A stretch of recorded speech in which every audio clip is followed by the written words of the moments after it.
प्यारे विद्यार्थियों, सब तो पहला मेरे चैनल ते तुहाडा बहुत बहुत स्वागत है जी। विद्यार्थियों, अज की वीडियो में आपां 10वीं श्रेणी के लिए समाजिक विज्ञान विषा SST विषय का सितंबर प्रीख्या लई सितंबर जो एग्जाम तुहाडे हो रहे हैं उस दे लई आपां एक नमूना प्रश्न पत्र सैंपल पेपर तुहाडे लई सॉल्व कर रहे हैं। मेरे चैनल ते टोटल आपां जो समाजिक विज्ञान SST विषय है 10वीं क्लास का उसके मैं 4 सैंपल पेपर अपलोड किए हैं जी, अनसॉल्वड हैं। तो उन्होंने एक सैंपल पेपर यह है जिसनों आप हुण सॉल्व करन जा रहे हैं। होप है कि इस दे विचों काफ़ी पेपर तुहानूं सितंबर एग्जाम के भी मिल जाएगा। तो अगे जाके जो तुहाडे नवंबर और दसंबर विच एग्जाम होने हैं उस दे विच भी काफ़ी सिलेबस तुहाडा यही होएगा। तो उस दे विच भी काफ़ी क्वेश्चन तुहानूं इस दे विचों मिल सकते हैं। तो जो फाइनल पेपर तुहाडे होने हैं उस दे विच भी होप है कि काफ़ी क्वेश्चन इस दे विचों तुहानूं मिल जाएंगे। इसलिए सारे ही क्वेश्चनस नूं बहुत ही ध्यान नाल करना है तो वीडियो नूं अंत तक जरूर देखना है। विद्यार्थियों, अगे चलने तो पहला जेकर तुसीं मेरे चैनल में हजे तक सबसक्राइब नहीं किया तो इसनों सबसक्राइब जरूर कर लेना है जी। बैल आइकन में जरूर प्रेस कर देना तो बैल आइकन में प्रेस करके जो ऑल द नोटिफिकेशन उसमें जरूर ऑन कर लेना है जो मेरी हरेक नवी वीडियो की नोटिफिकेशन तुहानूं सब तो पहला मिल सके। तो इस आओ हुण आपां एक एक करके सारे ही क्वेश्चन सॉल्व करते हैं जी। पहला अपने को हैं जी बहुविकल्पी प्रश्न। किसी वड पद्धरी विभिन्नता वाले देश विच घट्टो घट्ट डैश पौद्यां की स्थानक प्रजातियां हद्दां वाले ते समुद्री जीवां वाला परिस्थितिक तंत्र होना चाहिए है। तो इसका आंसर है जी घट्टो घट्ट 5000। अगला है जी अपने को स्वच्छ भारत मिशन ग्रामीण कदों आरंभ होया सी? ये होया सी 2014 दे विच। अगला क्वेश्चन अपने को इस तरह है जी, हेठां लिखों विचों किहड़ा मुद्रा का कारज नहीं है? बचत खाता। 2011 की जनगणना मुताबिक भारत विच किन्ने प्रतिशत जनसंख्या गरीबी रेखा तो हेठा रहिंदी है? 21.9%। अगला है जी अपने को हेठां लिखियां विचों किहड़ा उधार का रस्मी स्रोत नहीं है? वह है जी महाजन। अगला क्वेश्चन है जी, हेठां लिखियां विचों किहड़ी आर्थिक किरिया नूं गौण खेतर विच शामिल किया जाता है? निर्माण। चीनी सैलानी ह्यूनसांग ने पंजाब नूं की नाम दिता सी? सेकिया। अगला है जी अपने को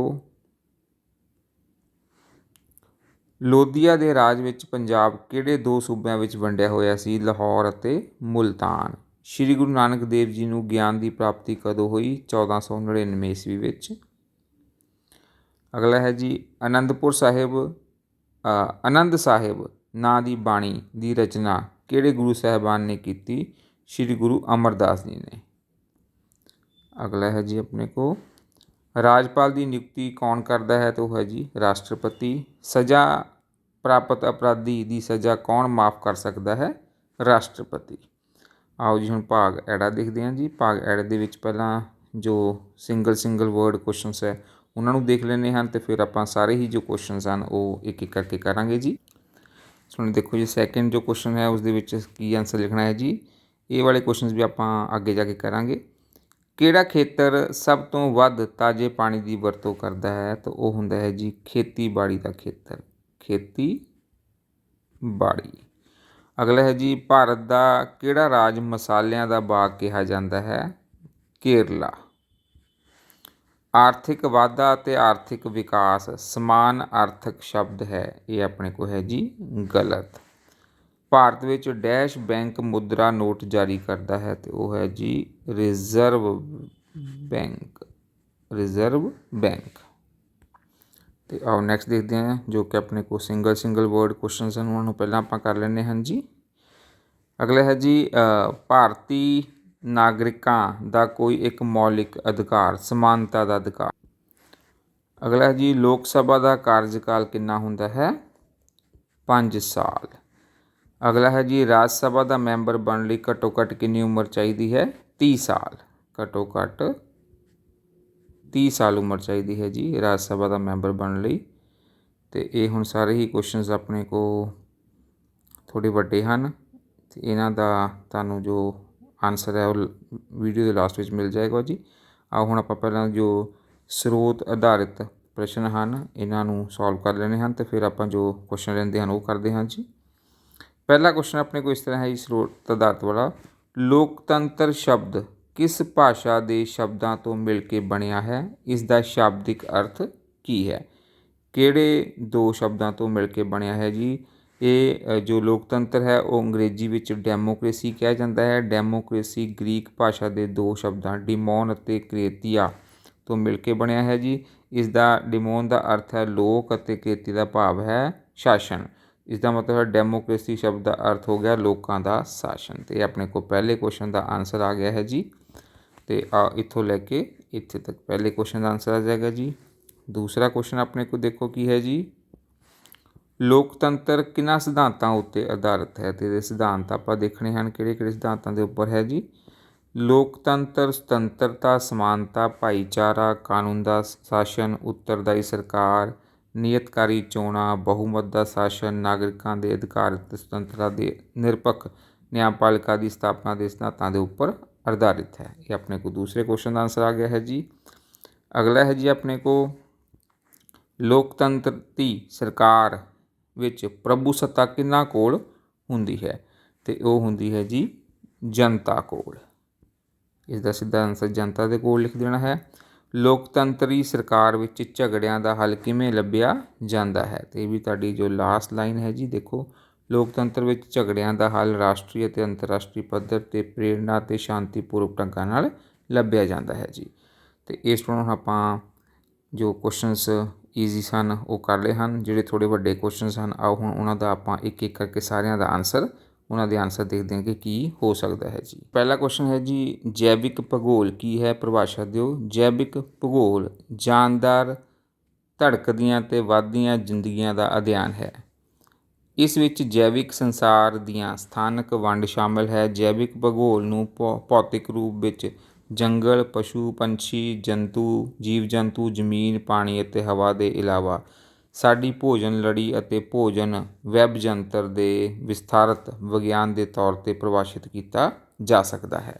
ਅਗਲਾ ਕੁਐਸਚਨ ਹੈ ਜੀ ਸਰਵਜਨਕ ਖੇਤਰ ਤੋਂ ਕੀ ਭਾਵ ਹੈ? ਸਰਵਜਨਕ ਖੇਤਰ ਨੂੰ ਸਰਕਾਰੀ ਖੇਤਰ ਵੀ ਕਿਹਾ ਜਾਂਦਾ ਹੈ। ਇਸ ਵਿੱਚ ਉਹਨਾਂ ਸਾਰੇ ਖੇਤਰਾਂ ਦੀ ਮਲਕੀਅਤ ਨੂੰ ਸ਼ਾਮਿਲ ਕੀਤਾ ਜਾਂਦਾ ਹੈ ਜਿਨ੍ਹਾਂ 'ਤੇ ਸਰਕਾਰ ਦਾ ਜਾਂ ਸਰਕਾਰ ਦੁਆਰਾ ਨਿਯੁਕਤ ਕੀਤੀਆਂ ਗਈਆਂ ਕਿਸੇ ਏਜੰਸੀ ਦਾ ਅਧਿਕਾਰ ਹੁੰਦਾ ਹੈ। ਹੁਣ ਨੈਕਸਟ ਕੁਐਸਚਨ ਦੇਖਦੇ ਹਾਂ। ਸੁੰਦਰਬਨ ਉੱਤੇ ਇੱਕ ਨੋਟ ਲਿਖੋ।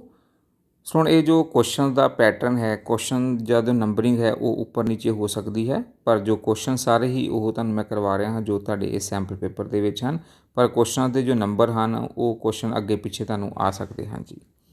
ਸੁੰਦਰਬਨ ਦਾ ਗੰਗਾ ਬ੍ਰਹਮਪੁੱਤਰ ਡੈਲਟਾ ਦੁਨੀਆ ਦਾ ਸਭ ਤੋਂ ਵੱਡਾ ਡੈਲਟਾ ਹੈ।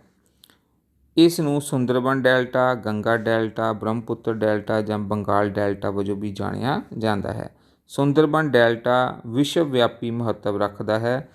ਰਾਇਲ ਬੰਗਾਲ ਟਾਈਗਰ ਇੱਥੇ ਪਾਇਆ ਜਾਣ ਵਾਲਾ ਪ੍ਰਮੁੱਖ ਜਾਨਵਰ ਹੈ। ਇਸ ਦਾ ਖੇਤਰਫਲ 9630 ਵਰਗ ਕਿਲੋਮੀਟਰ ਹੈ। ਦੁਨੀਆ ਦਾ ਇਹ ਇੱਕੋ ਇੱਕ ਮੈਨਗ੍ਰੋਵ ਨਿਵਾਸ ਸਥਾਨ ਹੈ। ਕੁਐਸਚਨ ਹੈ ਜੀ ਪਾਣੀ ਧਰਤੀ ਦਾ ਸਭ ਤੋਂ ਮਹੱਤਵਪੂਰਨ ਤੱਤ ਕਿਵੇਂ ਹੈ? ਪਾਣੀ ਧਰਤੀ ਦੇ ਸਭ ਤੋਂ ਵੱਧ ਮਹੱਤਵਪੂਰਨ ਤੱਤਾਂ ਵਿੱਚੋਂ ਇੱਕ ਹੈ। ਹਰ ਜੀਵ ਜੰਤੂ ਅਤੇ ਪੌਦੇ ਨੂੰ ਜਿਉਣ ਲਈ ਪਾਣੀ ਦੀ ਜ਼ਰੂਰਤ ਹੁੰਦੀ ਹੈ। ਧਰਤੀ ਉੱਤੇ ਜੇਕਰ ਪਾਣੀ ਨਾ ਹੁੰਦਾ ਤਾਂ ਜੀਵਨ ਵੀ ਨਾ ਹੁੰਦਾ।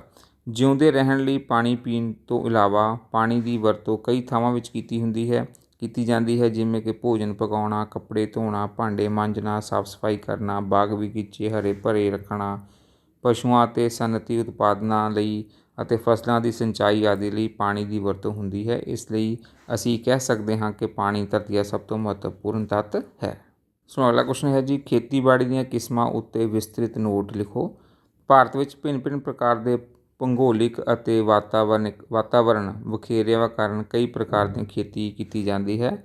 ਸਥਾਨਾਂਤਰੀ ਖੇਤੀ, ਨਿਰਬਾਹ ਖੇਤੀ, ਸੰਘਣੀ ਖੇਤੀ, ਇਹਨਾਂ ਦੇ ਅੱਗੇ ਤੁਸੀਂ ਪੁਆਇੰਟ ਪੜ੍ਹ ਲੈਣੇ ਹਨ ਜੀ।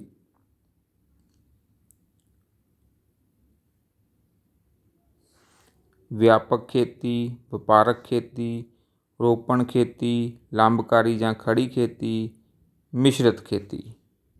ਅਤੇ ਇਸ ਤੋਂ ਆਪਣੇ ਕੋਲ 8 ਤਰ੍ਹਾਂ ਦੀਆਂ ਜੋ ਖੇਤੀਆਂ ਹਨ ਇਹਨਾਂ ਦੇ ਇਹ ਵੱਡੇ ਲੌਂਗ ਕੁਐਸਚਨ ਦੇ ਵਿੱਚ ਆਪਣੇ ਕੋਲ ਕੁਐਸਚਨ ਹੈ ਜੀ। ਅਤੇ ਆਓ ਆਪਾਂ ਹੁਣ ਨੈਕਸਟ ਕੁਐਸਚਨ ਦੇਖੀਏ। ਅਗਲਾ ਕੁਐਸਚਨ ਹੈ ਜੀ ਵਿਅਸ਼ਟੀ ਅਤੇ ਸਮਸ਼ਟੀ ਅਰਥ ਸ਼ਾਸਤਰ ਵਿੱਚ ਅੰਤਰ ਸਪਸ਼ਟ ਕਰੋ। ਵਿਅਸ਼ਟੀ ਅਰਥ ਸ਼ਾਸਤਰ ਨੂੰ ਅੰਗਰੇਜ਼ੀ ਦੇ ਵਿੱਚ ਮਾਈਕਰੋ ਇਕਨੋਮਿਕਸ ਕਿਹਾ ਜਾਂਦਾ ਹੈ। ਅੰਗਰੇਜ਼ੀ ਭਾਸ਼ਾ ਦਾ ਸ਼ਬਦ ਮਾਈਕਰੋ यूनानी भाषा के शब्द माइक्रोस तो लिया गया है। इस तो भाव है छोटा। व्यष्टि अर्थशास्त्र आर्थिक क्रियावां का अध्ययन छोटे पद्धर भाव एक व्यक्ति, एक परिवार, एक फर्म आदि तो ते करता है। समष्टि अर्थ शास्त्र ਨੂੰ अंग्रेजी ਦੇ ਵਿੱਚ ਮੈਕਰੋ ਇਕਨੋਮਿਕਸ ਕਿਹਾ ਜਾਂਦਾ ਹੈ। ਅੰਗਰੇਜ਼ੀ ਭਾਸ਼ਾ ਦਾ ਸ਼ਬਦ ਮੈਕਰੋ ਯੂਨਾਨੀ ਭਾਸ਼ਾ ਦੇ ਸ਼ਬਦ ਮੈਕਰੋਸ ਤੋਂ ਲਿਆ ਗਿਆ ਹੈ। ਇਸ ਤੋਂ ਭਾਵ ਹੈ ਵੱਡਾ। ਸਮਸ਼ਟੀ ਅਰਥ ਸ਼ਾਸਤਰ ਆਰਥਿਕ ਕਿਰਿਆਵਾਂ ਦਾ ਅਧਿਐਨ ਵੱਡੇ ਪੱਧਰ ਭਾਵ ਪੂਰੀ ਦੀ ਪੂਰੀ ਅਰਥ ਵਿਵਸਥਾ ਦੇ ਪੱਧਰ 'ਤੇ ਕਰਦਾ ਹੈ ਜੀ। ਅਗਲਾ ਕੁਐਸਚਨ ਹੈ ਜੀ, ਰਾਸ਼ਟਰੀ ਆਮਦਨ ਦੇ ਮਾਪਕ ਦੀ ਵਰਤੋਂ ਕਰਕੇ ਅਸੀਂ ਆਰਥਿਕ ਵਿਕਾਸ ਦਾ ਮਾਪ ਕਿਵੇਂ ਕਰ ਸਕਦੇ ਹਾਂ? ਬਹੁਤ ਸਾਰੇ ਅਰਥ ਸ਼ਾਸਤਰੀਆਂ ਦਾ ਵਿਚਾਰ ਹੈ ਕਿ ਆਰਥਿਕ ਵਿਕਾਸ ਦਾ ਆਧਾਰ ਕਿਸੇ ਦੇਸ਼ ਦੀ ਰਾਸ਼ਟਰੀ ਆਮਦਨ ਹੋਣੀ ਚਾਹੀਦੀ ਹੈ। ਜੇਕਰ ਕਿਸੇ ਦੇਸ਼ ਦੀ ਰਾਸ਼ਟਰੀ ਆਮਦਨ ਵੱਧ ਹੈ ਤਾਂ ਇਸ ਦਾ ਅਰਥ ਹੈ ਕਿ ਇਸ ਦੇਸ਼ ਦੇ ਆਰਥਿਕ ਵਿਕਾਸ ਦਾ ਪੱਧਰ ਉੱਚਾ ਹੈ। ਜੇਕਰ ਕਿਸੇ ਦੇਸ਼ ਦੀ ਰਾਸ਼ਟਰੀ ਆਮਦਨ ਘੱਟ ਹੈ ਤਾਂ ਇਸ ਦਾ ਅਰਥ ਹੈ ਕਿ ਉਸ ਦੇਸ਼ ਦੇ ਆਰਥਿਕ ਵਿਕਾਸ ਦਾ ਪੱਧਰ ਨੀਵਾਂ ਹੈ। ਇਸ ਦਾ ਕਾਰਨ ਇਹ ਹੈ ਕਿ ਜਿਸ ਦੇਸ਼ ਦੀ ਰਾਸ਼ਟਰੀ ਆਮਦਨ ਵੱਧ ਹੈ ਉਹ ਦੇਸ਼ ਆਪਣੇ ਵਿਕਾਸ ਦੇ 'ਤੇ ਵੱਧ ਧਨ ਖਰਚ ਕਰ ਸਕਦਾ ਹੈ ਅਤੇ ਵਿਕਾਸ ਦੇ ਉੱਚੇ ਪੱਧਰਾਂ ਨੂੰ ਪ੍ਰਾਪਤ ਕਰ ਸਕਦਾ ਹੈ। ਇਸ ਦੇ ਉਲਟ ਜਿਸ ਦੇਸ਼ ਦੀ ਰਾਸ਼ਟਰੀ ਆਮਦਨ ਘੱਟ ਹੈ ਉਹ ਦੇਸ਼ ਆਪਣੇ ਵਿਕਾਸ 'ਤੇ ਘੱਟ ਖਰਚ ਸਕੇਗਾ ਅਤੇ ਜਿਸ ਕਰਕੇ ਉਸਦੇ ਵਿਕਾਸ ਦਾ ਪੱਧਰ ਨੀਵਾਂ ਹੋਵੇਗਾ। ਅਗਲਾ ਕੁਐਸਚਨ ਹੈ ਜੀ, ਮੁਦਰਾ ਦੇ ਮੁੱਖ ਕਾਰਜ ਕੀ ਹਨ? ਅਤੇ ਇਹ ਤੁਸੀਂ ਪੁਆਇੰਟ ਪੜ੍ਹ ਲਿਆ, ਤੁਹਾਨੂੰ ਪੜ੍ਹਾ ਦਿੰਦਾ ਹੈ ਜੀ। ਪਹਿਲਾ ਪੁਆਇੰਟ ਹੈ ਵਟਾਂਦਰੇ ਦਾ ਮਾਧਿਅਮ, ਮੁੱਲ ਦਾ ਮਾਪ, ਮੁਲਤਵੀ ਭੁਗਤਾਨ ਦਾ ਮਾਨਕ ਅਤੇ ਮੁੱਲ ਦਾ ਭੰਡਾਰ। ਇਹਨਾਂ ਦੇ ਅੱਗੇ ਤੁਸੀਂ ਜੋ ਜਨਰਲਾਈਜੇਸ਼ਨ ਹੈ ਉਹ ਖੁਦ ਪੜ੍ਹ ਲੈਣੀ ਹੈ ਜੀ। ਅਤੇ ਆਓ ਨੈਕਸਟ ਕੁਐਸਚਨ ਦੇਖੋ। ਅਗਲਾ ਕੁਐਸਚਨ ਹੈ ਜੀ, ਬਾਬਰ ਦੇ ਸੱਯਦਪੁਰ ਦੇ ਹਮਲੇ ਦਾ ਵਰਣਨ ਕਰੋ। ਬਾਬਰ ਨੇ ਸਿਆਲਕੋਟ ਨੂੰ ਜਿੱਤਣ ਤੋਂ ਬਾਅਦ ਸੱਯਦਪੁਰ, ਐਮਾਨਾਬਾਦ 'ਤੇ ਹਮਲਾ ਕੀਤਾ। ਉੱਥੇ ਦੀ ਸੈਨਾ ਨੇ ਬਾਬਰ ਦਾ ਡਟ ਕੇ ਮੁਕਾਬਲਾ ਕੀਤਾ ਪਰ ਬਾਬਰ ਦੀ ਜਿੱਤ ਹੋਈ। ਰੱਖਿਅਕ ਸੈਨਾ ਕਤਲ ਕਰ ਦਿੱਤੀ ਗਈ। ਸੱਯਦਪੁਰ ਦੀ ਜਨਤਾ ਦੇ ਨਾਲ ਨਿਰਦਈ ਸਲੂਕ ਕੀਤਾ ਗਿਆ। ਕਈ ਲੋਕਾਂ ਨੂੰ ਦਾਸ ਬਣਾ ਲਿਆ ਗਿਆ। ਗੁਰੂ ਨਾਨਕ ਦੇਵ ਜੀ ਨੇ ਇਸ ਅਤਿਆਚਾਰ ਦਾ ਵਰਣਨ ਬਾਬਰ ਬਾਣੀ ਵਿੱਚ ਕੀਤਾ ਹੈ। ਅਗਲਾ ਕੁਐਸਚਨ ਹੈ ਜੀ, ਸੱਚੇ ਸੌਦੇ ਤੋਂ ਕੀ ਭਾਵ ਹੈ? ਇਸ ਤੋਂ ਭਾਵ ਹੈ ਉਹ ਪਵਿੱਤਰ ਵਪਾਰ ਜੋ ਗੁਰੂ ਜੀ ਨੇ 20 ਰੁਪਈਆਂ ਦੇ ਨਾਲ ਭੁੱਖੇ ਸਾਧੂਆਂ ਨੂੰ ਭੋਜਨ ਛਕਾ ਕੇ ਕੀਤਾ ਸੀ। ਕੁਐਸਚਨ ਆਪਣੇ ਕੋਲ ਹੈ ਜੀ, ਗੁਰੂ ਨਾਨਕ ਦੇਵ ਜੀ ਦੀਆਂ 6 ਸਿੱਖਿਆਵਾਂ ਬਾਰੇ ਲਿਖੋ। ਗੁਰੂ ਨਾਨਕ ਦੇਵ ਜੀ ਅਨੁਸਾਰ ਪਰਮਾਤਮਾ ਇੱਕ ਹੈ। ਪਰਮਾਤਮਾ ਬ੍ਰਹਮਾ ਵਿਸ਼ਨੂੰ ਸ਼ਿਵ ਤੋਂ ਉਚੇਰਾ ਹੈ। ਦੁਨੀਆ ਦਾ ਕੋਈ ਦੇਵਤਾ ਉਸ ਦੀ ਥਾਂ ਨਹੀਂ ਲੈ ਸਕਦਾ। ਪਰਮਾਤਮਾ ਸਰਵ ਸ਼ਕਤੀਮਾਨ ਅਤੇ ਸਰਵ ਵਿਆਪਕ ਹੈ। ਉਹ ਸੰਸਾਰ ਦੇ ਹਰ ਜੀਵ ਵਿੱਚ ਰਹਿੰਦਾ ਹੈ। ਗੁਰੂ ਜੀ ਅਨੁਸਾਰ ਪਰਮਾਤਮਾ ਮਹਾਨ ਅਤੇ ਸਰਵ ਉੱਚ ਹੈ। ਉਸ ਦੀ ਮਹਾਨਤਾ ਅਤੇ ਸਰਵ ਉੱਚਤਾ ਨੂੰ ਬਿਆਨ ਕਰਨਾ ਮਨੁੱਖ ਦੇ ਲਈ ਸੰਭਵ ਨਹੀਂ। ਪਰਮਾਤਮਾ ਨਿਰੰਕਾਰ ਹੈ, ਨਿਰਾਕਾਰ ਹੈ। ਪਰਮਾਤਮਾ ਦਾ ਕੋਈ ਰੰਗ ਰੂਪ ਆਕਾਰ ਨਹੀਂ ਹੈ, ਇਸ ਲਈ ਉਸ ਦੀ ਮੂਰਤੀ ਬਣਾ ਕੇ ਪੂਜਾ ਨਹੀਂ ਕੀਤੀ ਜਾ ਸਕਦੀ। ਪਰਮਾਤਮਾ ਬਹੁਤ ਦਿਆਲੂ ਹੈ। ਸਾਨੂੰ ਜੋ ਕੁਝ ਵੀ ਮਿਲਦਾ ਹੈ ਉਹ ਸਭ ਪਰਮਾਤਮਾ ਦੀ ਦੇਣ ਹੈ।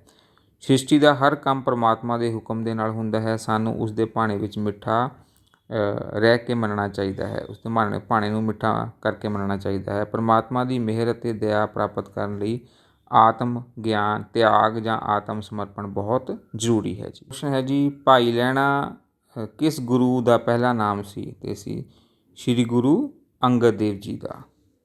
ਅਗਲਾ ਕੁਐਸਚਨ ਹੈ ਜੀ, ਸ਼੍ਰੀ ਗੁਰੂ ਅਰਜਨ ਦੇਵ ਜੀ ਦੀ ਸ਼ਹੀਦੀ 'ਤੇ ਨੋਟ ਲਿਖੋ। 2 ਮੁਗਲ ਬਾਦਸ਼ਾਹ ਅਕਬਰ ਅਤੇ ਜਹਾਂਗੀਰ ਗੁਰੂ ਅਰਜਨ ਦੇਵ ਜੀ ਦੇ ਸਮਕਾਲੀ ਸਨ।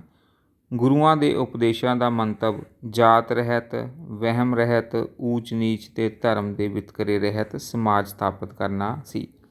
ਅਕਬਰ ਗੁਰੂ ਸਾਹਿਬਾਂ ਨੂੰ ਪਸੰਦ ਕਰਦਾ ਸੀ ਪਰ ਜਹਾਂਗੀਰ ਗੁਰੂ ਅਰਜਨ ਦੇਵ ਜੀ ਦੀ ਵੱਧਦੀ ਹੋਈ ਪ੍ਰਸਿੱਧੀ ਨੂੰ ਪਸੰਦ ਨਹੀਂ ਕਰਦਾ ਸੀ।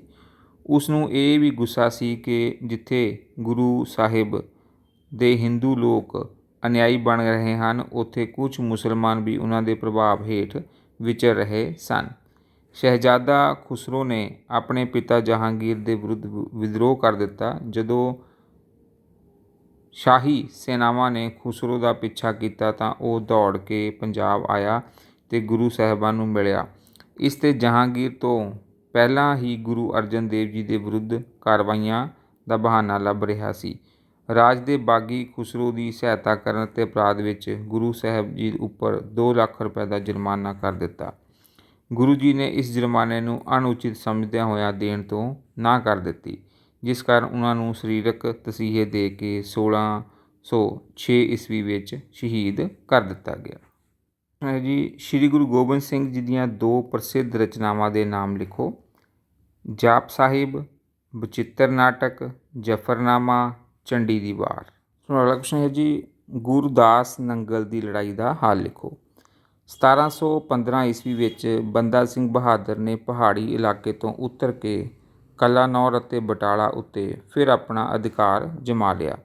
ਛੇਤੀ ਹੀ ਅਬਦੁਸ ਸਮਦ ਖਾਨ ਦੀ ਅਗਵਾਈ ਵਿੱਚ ਮੁਗਲਾਂ ਨੇ ਇੱਕ ਵਿਸ਼ਾਲ ਸੈਨਾ ਇਕੱਠੀ ਕੀਤੀ ਅਤੇ ਬੰਦਾ ਸਿੰਘ ਬਹਾਦਰ ਵਿਰੁੱਧ ਚੜ੍ਹਾਈ ਕਰ ਦਿੱਤੀ।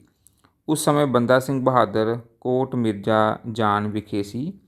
ਮੁਗਲ ਸੈਨਾ ਅਚਾਨਕ ਹੀ ਸਿੱਖਾਂ ਉੱਤੇ ਟੁੱਟ ਪਈਆਂ। ਸਿੱਖਾਂ ਨੇ ਉਹਨਾਂ ਦਾ ਬੜੀ ਬਹਾਦਰੀ ਨਾਲ ਟਾਕਰਾ ਕੀਤਾ, ਪਰ ਸਿੱਖ ਗੁਰਦਾਸ ਨੰਗਲ ਗੁਰਦਾਸਪੁਰ ਤੋਂ 6 ਕਿਲੋਮੀਟਰ ਦੂਰ ਪੱਛਮ ਵਿੱਚ ਵੱਲ ਪਿੱਛੇ ਹਟ ਗਏ। ਉੱਥੇ ਉਹਨਾਂ ਨੇ ਦੁਨੀ ਚੰਦ ਦੀ ਹਵੇਲੀ ਵਿੱਚ ਸ਼ਰਨ ਲਿਆ। ਦੁਸ਼ਮਣ ਨੂੰ ਦੂਰ ਰੱਖਣ ਲਈ ਸਿੱਖਾਂ ਨੇ ਹਵੇਲੀ ਆਲੇ ਦੁਆਲੇ ਖਾਈ ਪੁੱਟ ਕੇ ਉਸ ਵਿੱਚ ਪਾਣੀ ਭਰ ਦਿੱਤਾ। ਅਪ੍ਰੈਲ 1715 ਈਸਵੀ ਨੂੰ ਮੁਗਲ ਸੈਨਾ ਨੇ ਉਸ ਹਵੇਲੀ ਨੂੰ ਘੇਰਾ ਪਾ ਲਿਆ। ਸਿੱਖਾਂ ਨੇ ਉਸ ਦਾ ਡਟ ਕੇ ਮੁਕਾਬਲਾ ਕੀਤਾ। ਉਹਨਾਂ ਨੇ ਮੁਗਲ ਦੀ ਫੌਜ ਨੂੰ ਭਾਰੀ ਨੁਕਸਾਨ ਪਹੁੰਚਾਇਆ। 8 ਮਹੀਨਿਆਂ ਤੱਕ ਉਹ ਘੇਰਾਬੰਦੀ ਜਾਰੀ ਰਹੀ। ਅੰਤ ਨੂੰ ਸਿੱਖਾਂ ਕੋਲ ਭੋਜਨ ਸਮੱਗਰੀ ਖਤਮ ਹੋ ਗਈ। ਕਈ ਦਿਨਾਂ ਤੱਕ ਉਹ ਘਾਹ ਪੱਤੇ ਖਾ ਕੇ ਗੁਜ਼ਾਰਾ ਕਰਦੇ ਰਹੇ। ਵਿਨੋਦ ਸਿੰਘ ਹਵੇਲੀ ਛੱਡ ਕੇ ਜਾਣਾ ਚਾਹੁੰਦਾ ਸੀ, ਪਰ ਬੰਦਾ ਸਿੰਘ ਬਹਾਦਰ ਮਰਦੇ ਦਮ ਤੱਕ ਲੜਨਾ ਚਾਹੁੰਦਾ ਸੀ। ਅੰਤ ਨੂੰ ਵਿਨੋਦ ਸਿੰਘ ਨੇ ਉਸ ਦੇ ਸਾਥੀ ਉਹ ਗੜੀ ਛੱਡ ਗਏ। ਸਿੱਟੇ ਵਜੋਂ ਸਿੱਖਾਂ ਦੀ ਕਤਲ ਤਾਕਤ ਘਟ ਗਈ। ਇਸ ਹਾਲਤ ਵਿੱਚ ਉਹਨਾਂ ਨੂੰ ਹੋਰ ਲੜਨਾ ਸੰਭਵ ਹੋ ਗਿਆ। ਇਸ ਲਈ 7 ਦਸੰਬਰ 1715 ਈਸਵੀ ਨੂੰ ਹਮਲਾਵਰ ਹਵੇਲੀ ਉੱਤੇ ਅਧਿਕਾਰ ਕਰਨ ਵਿੱਚ ਸਫਲ ਹੋ ਗਏ। ਬੰਦਾ ਸਿੰਘ ਬਹਾਦਰ ਅਤੇ ਉਸ ਦੇ 200 ਸਾਥੀਆਂ ਨੂੰ ਕੈਦ ਕਰ ਲਿਆ ਗਿਆ। ਅਗਲਾ ਕੁਐਸਚਨ ਹੈ ਜੀ, ਰਾਜ ਦੀ ਨੀਤੀ ਅਤੇ ਨਿਰਦੇਸ਼ਕ ਸਿਧਾਂਤ ਦਾ ਕੀ ਮਹੱਤਵ ਹੈ? ਰਾਜ ਦੀ ਨੀਤੀ ਅਤੇ ਨਿਰਦੇਸ਼ਕ ਸਿਧਾਂਤ ਨੂੰ ਕੁਝ ਆਲੋਚਕਾਂ ਦੁਆਰਾ ਵਿਅਰਥ ਦੱਸਿਆ ਗਿਆ ਹੈ, ਪਰ ਇਹਨਾਂ ਸਿਧਾਂਤਾਂ ਨੂੰ ਵਿਅਰਥ ਨਹੀਂ ਕਿਹਾ ਜਾ ਸਕਦਾ, ਕਿਉਂਕਿ ਇਹਨਾਂ ਵਿੱਚ ਬਹੁਤ ਸਾਰੇ ਮੌਲਿਕ ਸਿਧਾਂਤ ਅਜਿਹੇ ਹਨ ਜੋ ਅਦਾਲਤਾਂ ਲਈ ਰਾਹ ਦੱਸਦੇ ਹਨ। ਇਹ ਸਿਧਾਂਤ ਸਰਕਾਰ ਲਈ ਕਲਿਆਣਕਾਰੀ ਰਾਜ ਦੀ ਸਥਾਪਨਾ ਲਈ ਚਾਨਣ ਮੁਨਾਰਾ ਬਣ ਕੇ ਅਗਵਾਈ ਕਰਦੇ ਹਨ। ਲੋਕਾਂ ਲਈ ਇਹ ਸਿਧਾਂਤ ਸਰਕਾਰ ਦੀ ਕਾਰਗੁਜ਼ਾਰੀ ਜਾਂ ਪ੍ਰਾਪਤੀਆਂ ਨੂੰ ਪਰਖਣ ਦੀ ਕਸੌਟੀ ਦਾ ਕੰਮ ਕਰਦੇ ਹਨ। ਜਿਹੜੀ ਸਰਕਾਰ ਇਹਨਾਂ ਨਿਰਦੇਸ਼ਾਂ ਦੀ ਪਾਲਣਾ ਨਹੀਂ ਕਰਦੀ, ਲੋਕ ਚੋਣਾਂ ਸਮੇਂ ਅਜਿਹੀ ਸਰਕਾਰ ਨੂੰ ਬਦਲ ਦਿੰਦੇ ਹਨ। ਅਗਲਾ ਕੁਐਸਚਨ ਹੈ ਜੀ, ਸਮਾਨਤਾ ਦੇ ਅਧਿਕਾਰ ਦਾ ਵਰਣਨ ਕਰਨਾ ਹੈ। ਸਮਾਨਤਾ ਦੇ ਅਧਿਕਾਰ ਵਿੱਚ ਕੀ ਹੁੰਦਾ ਹੈ? ਸਾਰੇ ਭਾਰਤੀ ਨਾਗਰਿਕ ਕਾਨੂੰਨ ਦੇ ਸਾਹਮਣੇ ਸਮਾਨ ਹਨ। ਕਿਸੇ ਨਾਗਰਿਕ ਨਾਲ ਧਰਮ, ਜਾਤ, ਨਸਲ ਅਤੇ ਲਿੰਗ ਦੇ ਆਧਾਰ 'ਤੇ ਕੋਈ ਵਿਤਕਰਾ ਨਹੀਂ ਕੀਤਾ ਜਾਵੇਗਾ। ਰਾਜ ਅਧੀਨ ਰੁਜ਼ਗਾਰ ਜਾਂ ਪਦਵੀਆਂ 'ਤੇ ਨਿਯੁਕਤੀਆਂ ਲਈ ਸਾਰੇ ਨਾਗਰਿਕਾਂ ਨੂੰ ਸਮਾਨ ਮੌਕੇ ਦਿੱਤੇ ਜਾਣਗੇ। ਸਦੀਆਂ ਤੋਂ ਚੱਲੀ ਆ ਰਹੀ ਛੂਤ ਛਾਤ ਦੀ ਬਿਮਾਰੀ ਨੂੰ ਸਮਾਪਤ ਕਰ ਦਿੱਤਾ ਗਿਆ।